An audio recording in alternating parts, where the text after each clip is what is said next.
How can regulation strike the best balance between protecting consumers and fostering innovation? There's one of the problems of regulation that generally we need regulation because I don't believe the market can provide everything and it needs to be channeled to some extent. By the same token, it cannot be a hurdle. It cannot be an obstacle for innovation. And there's something that they are missing, that people are generally missing, is that they should try to open the regulation to such an extent it's still a framework, but it fosters innovation. And in many of the new play for mobility, that has been a problem. Think about just Uber.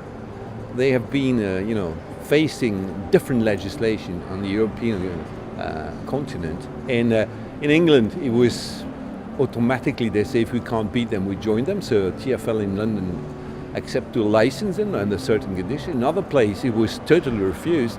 And it's a pity because basically consumer need, of course, to be protected, but they like Uber's service and they're bringing something to the system. So it would be stupid to block them and just protect taxi, although taxi had to move also because without Uber we will still be with lousy taxi service. I look at public transportation. If we go on the way we do, and hopefully they have changed already, we will be sidelined. Because other service will be more attractive and people will say, oh, I prefer to be in my Uber car or whatever, blah, blah car.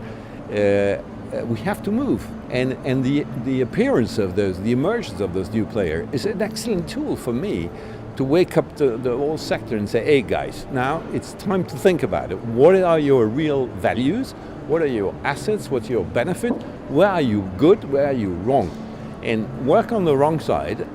Develop your good side and develop an entrepreneur kind of vision where you partner with those news guys and you finally offer to the citizen, to the consumer, a good service. Many options for going, commuting, train, underground when it's mass transit. But if you go in some remote place of the English countryside, we never go there with a good bus because the bus every hour. It's just not good service. So the minivans will be much better and the driverless will be even better. Where are governments regulating ahead of change and with what results? That is very difficult for a government because, as you know, lawyers who are basically drafting legislation are generally people that are waiting for the situation to settle before making a law. So thinking in terms of prospective legislation, what do we do with this and this, is always very difficult for government. And I'm afraid, even if we are smarter in the future, it will always be.